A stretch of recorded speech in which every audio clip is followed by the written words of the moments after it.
अस्सलाम वालेकुम स्टूडेंट्स, मैं हूं आपका इंस्ट्रक्टर मोहम्मद हमजा अल्मास। आज के इस लेक्चर में हम एक्सरसाइज 2.4 सॉल्व करेंगे। तो एक्सरसाइज 2.4 सॉल्व करने से पहले हम कुछ लॉज ऑफ एक्सपोनेंट्स पढ़ लेते हैं जो कि इस एक्सरसाइज को सॉल्व करने में हमारी हेल्प करेंगे। तो आइए बढ़ते हैं लॉज ऑफ एक्सपोनेंट की जानिब। तो लॉ ऑफ एक्सपोनेंट है, एक्सपोनेंट कहते हैं पावर को, किसी भी चीज़ की पावर। फॉर एग्जांपल एक्स की पावर 2, तो ये एक्सपोनेंट है, ठीक है। तो यानी कि हमने पावर्स के जो लॉज हैं वो डिस्कस करने।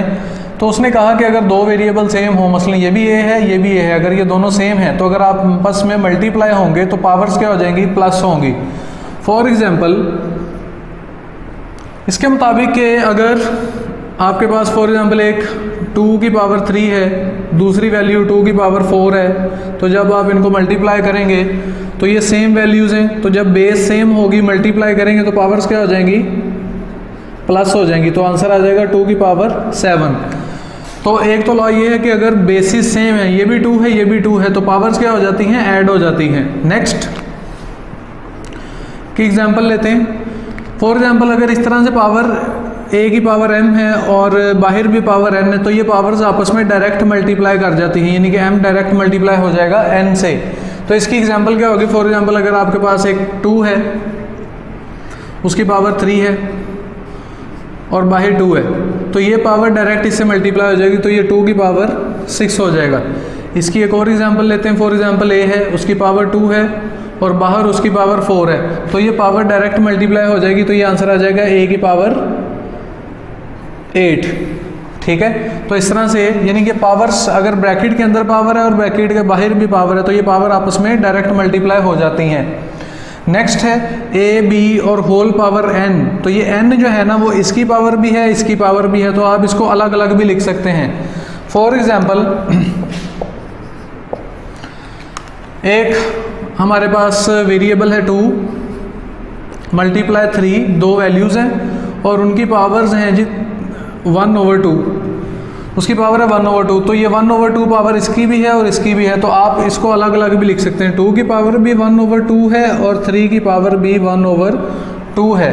तो इस तरह से पता चला अगर ब्रैकेट के बाहर जो पावर होती है वो अंदर जितने भी वैल्यूज़ होती हैं उन सभी की वो पावर सभी की होती है, ठीक है। इसी तरीके से अगर दो वैल्यूज़ जो है ना वो ओवर की शेप में है और होल पावर n है, तो ये n पावर इसकी भी है और इसकी भी है। तो इसकी फॉर एग्जांपल हम एक एग्जांपल देख लेते हैं। आपके पास है 2/3, उसकी पावर है 2, तो इसका मतलब ये 2 पावर इसकी भी है और इसकी पावर भी है, तो आप ये पावर अलग अलग भी लिख सकते हैं, ठीक है।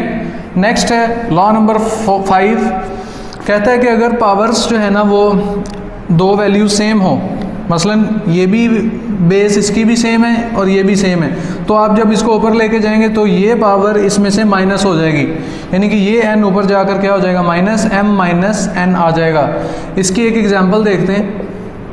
मसलन आपके पास है 2 की पावर 3 ओवर 2 की पावर 2, तो ये पावर जब आप इस वैल्यू को ऊपर लेकर जाएंगे तो ये जो पावर है ऊपर जाकर माइनस हो जाएगी, ठीक है। इसी की एक और एग्जांपल लेते हैं। मसलन a/5 एंड a/2, तो इसी तरीके से ये जब a ऊपर जाएगा तो a5 - 2 हो जाएगा, तो इसकी पावर आ जाएगी a3, ठीक है। इसी तरीके से 6 लॉ है, कहता है अगर किसी भी वैल्यू की पावर 0 हो जाए वो किसके इक्वल होता है, 1 के इक्वल। फॉर एग्जांपल एक वैल्यू है 2, उसकी पावर अगर 0 हो जाती है तो इसका मतलब वो किसके इक्वल है, 1 के इक्वल। इसी तरीके से अगर 99 की पावर 0 हो जाती है तो इसका मतलब ये भी किसके इक्वल है, 1 के इक्वल है। नेक्स्ट है, कहता है अगर किसी की पावर नेगेटिव में है, अगर आप उसको नीचे ले जाते हैं तो वो पावर किस में हो जाती है, पॉजिटिव में हो जाती है। इसकी एग्जांपल देखते हैं। आपके पास है 2 की पावर -3, तो जब मैं इसको ओवर की शेप में लिखूंगा तो ये हो जाएगी +3, ठीक है। तो यानी कि अगर आपके पास माइनस है, अगर आप उसको ओवर में ले जाएंगे तो वो पावर जो है ना वो उसका साइन चेंज हो जाता है। इसी तरीके से अगर आपके पास 1/2 की पावर -3 है, अगर हम इसको ऊपर ले जाते हैं तो इसकी पावर क्या हो जाएगी, प्लस हो जाएगी, ठीक है। अगर तो इसका मतलब है जब ऊपर से नीचे लेके जाएं तो भी साइन चेंज होता है, जब नीचे की वाली वैल्यू को ऊपर लेके जाएं तो भी साइन चेंज हो जाता है पावर का। तो यही लॉज ऑफ एक्सपोनेंट थे। ये तमाम लॉज हमारे एक्सरसाइज को सॉल्व करने में हमारी हेल्प करेंगे। स्टूडेंट्स क्वेश्चन नंबर 1 का फर्स्ट पार्ट स्टार्ट करते हैं। एक्सरसाइज 2.4 का फर्स्ट क्वेश्चन है, उसका फर्स्ट पार्ट है। इसको आपने बाय यूजिंग लॉज एक्सपोनेंट को इस्तेमाल करते हुए, लॉज ऑफ एक्सपोनेंट को इस्तेमाल करते हुए सॉल्व करना है। तो सबसे पहला काम ये है कि आपने इसकी सारी वैल्यूज़ को एक्सपोनेंशियल फॉर्म में कर देना। तो ये तो पहले से एक्सपोनेंशियल फॉर्म में है, ये भी एक्सपोनेंशियल फॉर्म में है, लेकिन ये रेडिकल फॉर्म में है। तो आपने इसको पहले एक्सपोनेंशियल फॉर्म में कन्वर्ट कर देना। -1 इसका अंडर रूट ख़त्म किया तो आ गया 1/2। नेक्स्ट क्या करेंगे, ये सारी वैल्यूज़ अभी वैसे ही 32 -1/5 196 -1 को जब इससे मल्टीप्लाई करेंगे -1/2 हो जाएगा। -1 × 1 -1/2। अब क्या करेंगे, जो नेगेटिव वाली वैल्यूज़ हैं उनको ऊपर नीचे करके ना उनको पॉजिटिव कर देंगे। कैसे, ये नेगेटिव में है इसको नीचे ले आएंगे, ये इसकी पावर क्या हो जाएगी पॉजिटिव 2/3। ये नेगेटिव में है इसको नीचे लेकर आएंगे तो पावर क्या हो जाएगी पॉजिटिव 1/5। ये नेगेटिव में है इसको ऊपर लेकर जाएंगे तो ये हो जाएगा पॉजिटिव 1/2। अब क्या करेंगे, इनकी सभी की पावर्स होगी पॉजिटिव। अब इनके करते हैं एलसीएम। 196 के फैक्टर बनाए, 2 9 ज़ा 18, 1 इधर आया, 2 8 ज़ा 16, फिर 2 पे 2 4 एंड 2 9 7 7 एंड 7 1। नेक्स्ट 243 के भी बना लें। 243 के भी फैक्टर किए, ये 3 पे जाएगा, 3 8 ज़ा 24, 3 1 ज़ा 3, 3 2 ज़ा 6, 3 7 ज़ा 27, फिर 3 पे 3 9 आएगा और 3 पे जाएगा तो 3 3 एंड 3 पर फिर डिवाइड हुआ तो 1। अब 32 के भी फैक्टर बना लेते हैं। 32 के फैक्टर बनाया, 2 16, 2 8, 2 4, 2 2 एंड 2 1। तो ये हमने कर ली इनकी फैक्टराइजेशन, इनके सभी के फैक्टर बना लिए। अब ग्रुप बनाते हुए आपने ख्याल करना है कि कितने कितने का ग्रुप बनाना है। इसकी पावर की नीचे जो वैल्यू है ना उसके मुताबिक ग्रुप बनाना। ये 2 है तो इसका मतलब इसमें 2 2 के ग्रुप बनाएंगे आप। तो ये आ जाएगा 2 का स्क्वायर मल्टीप्लाई 7 का स्क्वायर और पावर इसकी है 1/2। नेक्स्ट इसका देखना है 243 के किस तरह के ग्रुप बनाने हैं आपने। तो ये पावर इसकी कितनी है, नीचे 3। तो इसका मतलब है कि आपने इसके 3 3 के ग्रुप बनाने। ये 3 का एक ग्रुप बन जाएगा, लेकिन दूसरा 3 का ग्रुप नहीं बनता तो फिर मजबूरन हमें 2 का ग्रुप ही बनाना पड़ेगा। तो ये आ गया 3 की पावर 3 मल्टीप्लाई 3 की पावर 2। ये एक ग्रुप 3 की पावर 3 और ये 3 की पावर 2 और ये आ गया 2/3 इनके ऊपर वैसे ही। नेक्स्ट 32 के भी आपने पेयर बनाने। इसका कितने का ग्रुप बनाएंगे, ये 5 लिखा हुआ है तो इसका मतलब 5 का ग्रुप बनाएंगे। 1 2 3 4 5 जी, इन सभी का एक ग्रुप बना लेंगे। तो ये आ जाएगा 2 की पावर 5 और 1/5। ठीक है,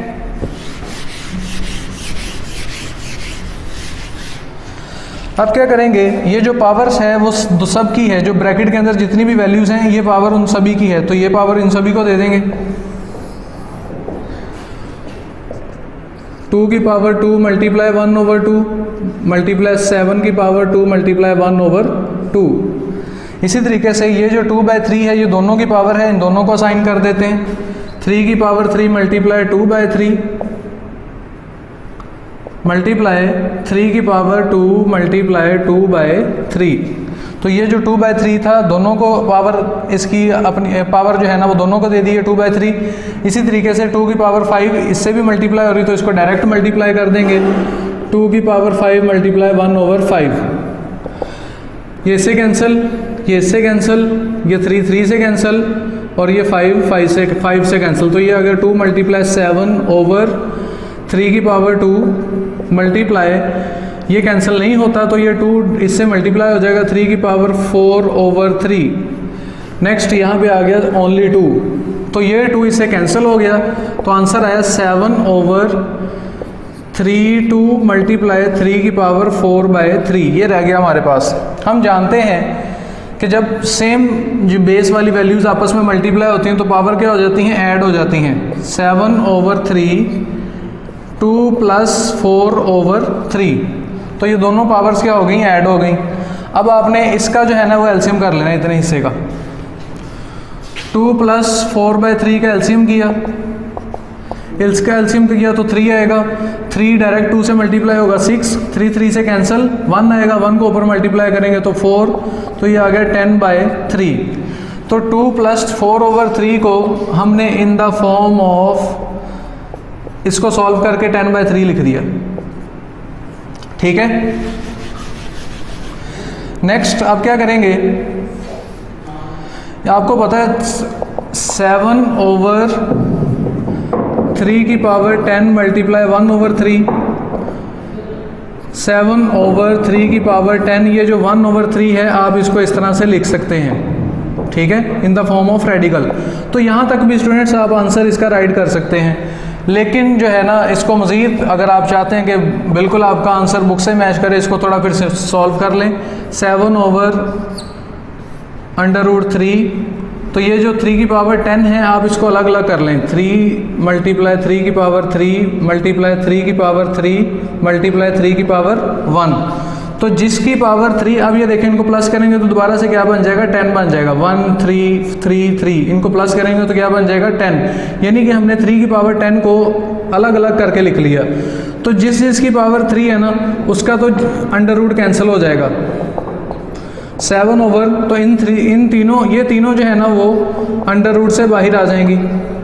अंडर रूट के अंदर जो वैल्यू रहेगी वो सिर्फ ये वाली रहेगी। ठीक है, तो अब इसको सिंपल सॉल्व करते हैं। 7/3 कितना हो गया 27, और ये आ गया 3, और यहाँ पर इसका इंडेक्स भी क्या है 3। जी स्टूडेंट्स, यही आपका आंसर होगा। स्टूडेंट्स, नेक्स्ट है क्वेश्चन नंबर 1 का सेकंड पार्ट, इसको भी आप सॉल्व करेंगे। सॉल्यूशन इसका स्टार्ट करते हैं। तो डायरेक्टली आपको पता है ये वैल्यूज़ आपस में क्या हो रही हैं, मल्टीप्लाई हो रही हैं। 2 8 से मल्टीप्लाई होगा -16। आपको पता है सेम वेरिएबल्स की पावर आपस में क्या हो जाती हैं, प्लस हो जाती हैं। तो सेम वेरिएबल x है, इसकी पावर्स आपस में ऐड हो गई। -3, आपको पता है जो सेंटर में प्लस होता है वो साइन चेंज नहीं करता, तो डायरेक्ट 5 -3, और y की पावर थी -5 और ये था +2, ये भी आपस में ऐड हो गई। तो अब क्या होगा, -16, 5 - 3 करेंगे तो +2, इन दोनों को सॉल्व करेंगे तो आपको पता है साइन हमेशा बड़ी वैल्यू का होता है, तो -3। इसको मज़ीद सॉल्व करते हैं। क्वेश्चन में माइनस वाला साइन कभी माइनस नहीं रहना चाहिए, तो आपको पता है जब इसको आप नीचे लेकर जाएंगे पावर का साइन कभी माइनस नहीं छोड़ना कभी आपने आंसर में। तो जब आप इसको नीचे लेकर जाएंगे तो ये हो जाएगा प्लस, तो यही इसका आंसर होगा। इससे ज़्यादा ये सिंप्लीफाई नहीं होता। जी स्टूडेंट्स, क्वेश्चन नंबर 1 का थर्ड पार्ट स्टार्ट करते हैं। तो सॉल्यूशन स्टार्ट करते हैं। इस क्वेश्चन की ओवरऑल पावर है माइनस, तो पहले इस पावर को प्लस करते हैं। तो प्लस करने के लिए इन दोनों को रोटेट कर देंगे, इस सारी वैल्यूज़ को इसी तरह ऊपर ले गए, इसी तरीके से ये ऊपर वाली सारी वैल्यूज़ को नीचे ले आए। तो ओवरऑल क्या हुआ जी, हमारा जो ओवरऑल -3 था ये क्या हो गया, +3 हो गया। अब क्या करेंगे, ये सारी जो नीचे वैल्यूज़ हैं इनको ऊपर ले जाते हैं। x की पावर 4, ये माइनस ऊपर जाके +2 हो गया। y की पावर -3, ये जाके ऊपर +1 हो गई। ये पावर ऊपर जाकर z की पावर 0 थी, ये पावर ऊपर जाकर +4 हो गई, और ओवरऑल अभी पावर 3 मौजूद है। नेक्स्ट, x की पावर 4 + 2 किया 6, इनको सॉल्व किया। y की पावर -2, इसको सॉल्व किया तो z की पावर 4, ओवरऑल 3 मौजूद है। आपको पता है कि अब ये 3 पावर इसकी भी है, इसकी भी और इसकी, तीनों को इसकी पावर दे दें। x की पावर 6 × 3, y की पावर -2 × 3 और z की पावर 4 × 3। तो हमारे पास आंसर आएगा x की पावर 18, y की पावर -2 × 3 कितना हो गया जी, -6, और इसको इससे मल्टीप्लाई किया तो z की पावर आ गई 12। तो x की पावर 18, z की पावर 12, और ये जो माइनस है इसको नीचे ले आएंगे तो ये क्या हो जाएगा, पॉजिटिव। मैंने आपको बताया था कि आंसर में कभी पावर नेगेटिव नहीं होनी चाहिए, तो इसलिए इसको नीचे लेकर आगे पॉजिटिव हो गई। तो यही आपका आंसर होगा, क्योंकि इससे ज़्यादा क्वेश्चन सिंप्लीफाई नहीं होता, तो यही इसका आंसर है। क्वेश्चन है स्टूडेंट्स, क्वेश्चन नंबर 1 का फोर्थ पार्ट। क्वेश्चन नंबर 1 के फोर्थ पार्ट में हम इसको भी सिंप्लीफाई करना है। तो सबसे पहले जिनके फैक्टर बनते हैं ना उनके फैक्टर बना लेने। इसके फैक्टर बनते हैं 81 के, तो 81 के फैक्टर बनाएं। 81 के 3 पे जाएगा 27, 3 पे डिवाइड होगा 27 तो 3 9, ये भी 3 पे डिवाइड होगा और ये भी 3 पर डिवाइड होगा। नेक्स्ट है 243, इसके भी फैक्टर बनते हैं। 243 के भी फैक्टर बनाए, 3 पे डिवाइड होगा, फिर 3 पे डिवाइड होगा, 3 पर एंड 3 पर एंड 3 पर, ठीक है। इसी तरीके से 9 आपको पता है ये भी डिवाइड हो जाता है, 3 3 ज़ा एंड 3 1 ज़ा। तो ये हमने तीनों को डिवाइड कर लिया। डिवाइड करने के बाद अब हम क्या करेंगे, इसके फैक्टर बनाएंगे। तो इसकी फैक्टराइजेशन कर ली। 81 के कितने के फैक्टर बने, 1 2 3 4, तो ये 3 की पावर 4 और ये n इससे मल्टीप्लाई हो जाएगा, ये 4n हो जाएगा। तो ये आ गया 3 की पावर 5 माइनस 3 की पावर 4n डॉट 3 की पावर -1। तो ये जो है ना वो इकट्ठे लिखे हुए थे, तो मैंने इनको अलग अलग करके लिख दिया। जब मल्टीप्लाई करेंगे आपको पता है मल्टीप्लाई में दोबारा से पावर्स क्या हो जाएंगी, प्लस, तो फिर यही हो जाएगा। मैंने इनको अलग अलग करके लिख लिया। अब इसी तरीके से 43 के कितने फैक्टर बने, 243 के 1 2 3 4 5, तो मल्टीप्लाई, ये मल्टीप्लाई है, ठीक है, 3 की पावर 5 ओवर 3 की पावर 2 मल्टीप्लाई 2n, और ये आ गया हमारे पास 3 की पावर 3। तो इस तरह से हमने सभी वो वैल्यूज़ जिनके फैक्टर बनते थे उनके फैक्टर बना लिए, ठीक है। और अब उनको थोड़ा सिंपल कर लेते हैं। 3 की पावर 4n डॉट 3 की ये मल्टीप्लाई, ठीक है, 3 की पावर 5 माइनस 3 की पावर 4n मल्टीप्लाई 3 की पावर -1 मल्टीप्लाई 3 की पावर 5 ओवर 3 की पावर 4n मल्टीप्लाई 3 की पावर 3। अब हम क्या करेंगे, जो कॉमन है ना इनमें से वो वैल्यूज कॉमन निकाल लेंगे। 3 की पावर 4n इधर भी है, 3 की पावर 4n इधर भी है, तो कॉमन है तो इसको बाहर निकाल लेंगे, कॉमन ले लिया। इसी तरीके से 3 की पावर 5 इधर भी मौजूद है, 3 की पावर 5 इधर भी मौजूद है, तो 3 की पावर 4n और 3 की पावर 5 को कॉमन निकाला, ये दोनों कॉमन आ गई। तो यहाँ पे कुछ नहीं रहा, वहाँ पे 1 लगा दिया, माइनस वैसे ही ये और ये कॉमन आ गई, और यहाँ पर क्या रह गया, 3 की पावर -1, तो नीचे बचा 3 की पावर 4n मल्टीप्लाई 3 की पावर 3, ठीक है। अब क्या करेंगे, 3 की पावर 4n और 3 की पावर 4n हो गई कैंसिल, और ये जो है वो 3 की पावर 3 ऊपर जाकर माइनस हो जाएगी। 3 की पावर 5 थी, ये हो गया -3, बाकी बचा 1 - 3 - 1। अब हम क्या करेंगे, इसको थोड़ा सिंपल कर लेते हैं। 3 की पावर 5 - 3 कितना आ गया, 3 की पावर 2, बाकी रह गया 1 - 3 की पावर -1। 3 की पावर 2 को दोनों से मल्टीप्लाई कर दिया, 3 की पावर 2 को 1 से मल्टीप्लाई किया, तो यही आ गया। इसको इससे मल्टीप्लाई किया तो आपको पता है पावर्स क्या हो जाती हैं, ऐड हो जाती हैं। अगर बेस सेम हो तो 3 की पावर 2 किसके इक्वल होती है, 3 × 3 9 हो गया। तो ये तो पता ही है ना आपको, तो जिसकी जितनी पावर हो उस डिजिट को उतनी बार मल्टीप्लाई कर देना है। तो ये आंसर है 9। तो 3 की पावर 2 कितना होता है, 9, तो 9 लिख लिया। 3 की पावर 2 - 1 होता है 1, ठीक है। तो 9 - 3 की पावर 1 का मतलब 1 3 ही है, तो 9 में से 3 माइनस किए तो आंसर आया 6, तो यही इसका आंसर होगा। जी स्टूडेंट्स, क्वेश्चन नंबर 2 है, शो दैट, आपने इसकी लेफ्ट हैंड साइड को इक्वल करना है राइट हैंड साइड के। तो क्वेश्चन सॉल्व करने से पहले मैं आपको एक फार्मूला याद करवा देता हूँ जो हमने इस क्वेश्चन में इस्तेमाल करना है। ये फार्मूला तो सबको आता होगा, a + b a - b किसके इक्वल होता है, a² - b², यानी कि a² - b² को ओपन करें तो a + b और a - b, और अगर a + b और a - b हो इसको क्लोज करेंगे तो a² - b²। इसी तरीके से अगर आपके पास आता है c + a और c - a, तो आप इसको क्लोज करेंगे तो क्या होगा, c² - a², ठीक है।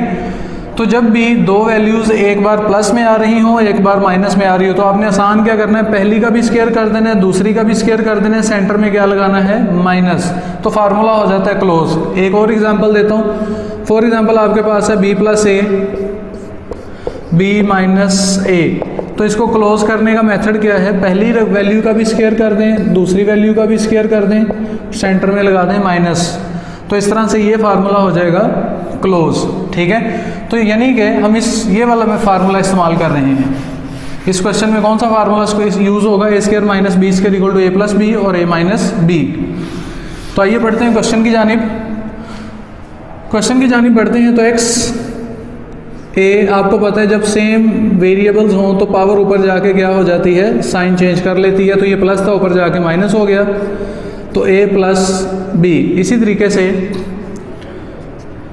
एक्स, ये बी और ये सी ऊपर जाकर माइनस हो जाएगा और बाकी रहा बी प्लस सी, सेम एज एक्स की पावर सी माइनस ए, तो ये पावर एक्स सी प्लस ए ही रहेगी इक्वल टू 1। ठीक है, अब हम क्या करेंगे, आपको पता है ये पावर्स आपस में डायरेक्ट मल्टीप्लाई हो रही हैं, यानी कि A minus B directly A plus B से मल्टीप्लाई हो रहा है। ठीक है, इसी तरीके से डॉट का मतलब भी मल्टीप्लाई है, तो आप ऐसा करें डॉट ही लगा लें क्योंकि एक्स लग रहा ही है, इसको डॉट ही कर लें। ठीक है, बी माइनस सी मल्टीप्लाई हो रहा है बी प्लस सी के साथ, इसी तरीके से c माइनस ए मल्टीप्लाई हो रहा है c प्लस ए के साथ, तो ये आ गया 1। आपको पता है कि ये फार्मूला बन रहा है, पहली वैल्यू का भी स्क्वायर, सेकंड वैल्यू का भी स्क्वायर, सेंटर में माइनस, तो ए स्क्वायर माइनस बी स्क्वायर किसके इक्वल होता है, ए माइनस बी ए प्लस बी। आपने यही काम इधर भी करना है, दो वैल्यूज सेम जब साइन चेंज हों, एक बार प्लस में और एक बार माइनस में, तो पहली वैल्यू का भी स्क्वायर, दूसरी वैल्यू का भी स्क्वायर, सेंटर में माइनस। इसी तरीके से इस फार्मूले को भी क्लोज कर लेंगे, जब एक वैल्यू एक बार प्लस में आ रही हो, सेम वैल्यूज वही माइनस में आ रही हो, तो पहली वैल्यू का भी स्क्वायर, सेकंड वैल्यू का भी स्क्वायर, सेंटर में क्या आता है माइनस, तो हमने ये फार्मूलाज क्लोज कर लिए। आपको पता है वेरिएबल सेम हो तो पावर्स क्या हो जाती हैं, प्लस हो जाती हैं, तो हमने ये सभी आपस में मल्टीप्लाई हो रहे हैं, मल्टीप्लाई में पावर्स क्या होती हैं प्लस, यानी कि A square minus B square plus B square minus C square plus C square minus A square equal आ गया जी 1 के। ये माइनस था प्लस था कैंसिल, ये माइनस था प्लस था कैंसिल, ये माइनस ए स्क्वायर और प्लस बी स्क्वायर हो गए कैंसिल, आंसर आ गया 0 और ये हमारे पास इधर वाली साइड पे है 1। ठीक है, तो आपको मालूम है x 0 किसके इक्वल होता है, किसी की भी पावर 0 हो वो 1 के इक्वल होता है, तो ये भी 1 आ गया, ये भी 1 आ गया, आपने यही प्रूव करना था। तो hence prove that left hand side equal to right hand side, तो यही आपने प्रूफ करना था जी। तो स्टूडेंट्स, आज हमने एक्सरसाइज 2.4 का क्वेश्चन नंबर 1 और 2 कंप्लीट सॉल्व किया। उम्मीद करते हैं आपने अच्छे तरीके से इसको समझा होगा और क्वेश्चंस के साथ साथ प्रैक्टिस लाजमी कीजिएगा और इन वीडियोस को अपने दोस्तों के साथ शेयर भी कीजिएगा ताकि वो भी इनसे फ़ायदा हासिल कर सकें। तो कल नए एक्सरसाइज 2.4 के क्वेश्चन नंबर 3 के साथ मुलाकात होगी।